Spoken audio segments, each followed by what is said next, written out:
प्रधानमंत्री मोदी शनिवार को फ्रांस और स्लोवाकिया के 2 देशों की यात्रा पर रवाना हो गए। इस दौरान फ्रांस के राष्ट्रपति इमैनुअल मैक्रों के साथ होने वाली वार्ता में रक्षा सहयोग प्रमुख विषय रहने की संभावना है। भारत महत्वपूर्ण समुद्री क्षेत्रों में बढ़ती रणनीतिक प्रतिस्पर्धा के बीच अपनी सैन्य क्षमताओं को मजबूत करने का प्रयास कर रहा है, जिसके मद्देनजर दोनों नेताओं के बीच रक्षा साझेदारी को और सुदृढ़ करने पर विशेष चर्चा होने की उम्मीद है।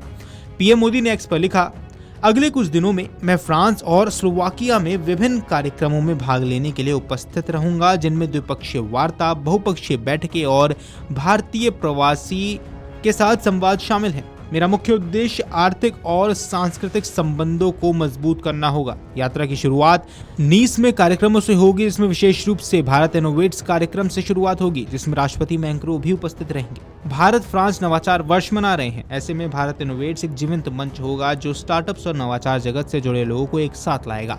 नीस में मैं राष्ट्रपति मैक्रों के साथ वार्ता भी करूंगा, जहां हम भारत फ्रांस विशेष वैश्विक रणनीतिक साझेदारी की समीक्षा करेंगे। आपको बता दें, फ्रांस के राष्ट्रपति इमैनुअल मैक्रों के निमंत्रण पर प्रधानमंत्री मोदी 13 और 14 जून को फ्रांस के नीस शहर की आधिकारिक यात्रा करने वाले हैं। इसके बाद 16 से 19 जून के दौरान एवियां और पेरिस जाएंगे। उसके बाद 14 जून को नीस में पीएम मोदी राष्ट्रपति मैक्रों के साथ द्विपक्षीय वार्ता भी करेंगे, जिसमें दोनों नेता भारत फ्रांस संबंधों के सभी पहलुओं की व्यापक समीक्षा करेंगे। 14 से 16 जून तक पीएम मोदी अपने स्लोवाकिया समकक्ष रॉबर्ट फिको के निमंत्रण पर स्लोवाकिया की राजकीय यात्रा करेंगे। 1993 में स्वतंत्रता प्राप्त करने के बाद किसी भारतीय प्रधानमंत्री की स्लोवाकिया की पहली यात्रा होगी।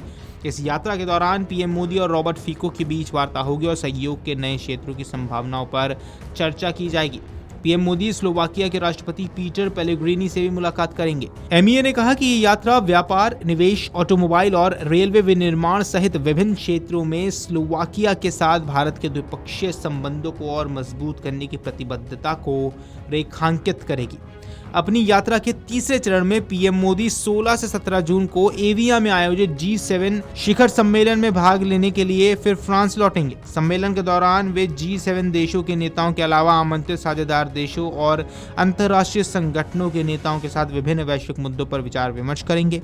18 जून को प्रधानमंत्री मोदी अपनी यात्रा के अंतिम चरण के लिए पेरिस जाएंगे, जहां वो कई द्विपक्षीय बैठकों में भाग लेंगे और यूरोप के सबसे बड़े प्रौद्योगिकी एवं स्टार्टअप कार्यक्रम विवाटेक शिखर सम्मेलन में शामिल होंगे। पेरिस में भारतीय समुदाय के सदस्यों को संबोधित करने की भी उनकी संभावना है। विदेश मंत्रालय ने कहा, पीएम की आगामी यूरोप यात्रा फ्रांस, स्लोवाकिया और G7 देशों के साथ भारत की साझेदारी को और गहरा करेगी। G7 में प्रधानमंत्री की उपस्थिति वैश्विक दक्षिण की एक प्रमुख आवाज है और वैश्विक चुनौतियों का समाधान के एक महत्वपूर्ण भागीदार के रूप में भारत की बढ़ती भूमिका को दर्शाता है। अगर आप ये वीडियो YouTube पर देख रहे हैं तो हमारे चैनल को सब्सक्राइब कर बेल आइकन दबाएं और Facebook पर देख रहे हैं तो हमारे पेज को लाइक करें।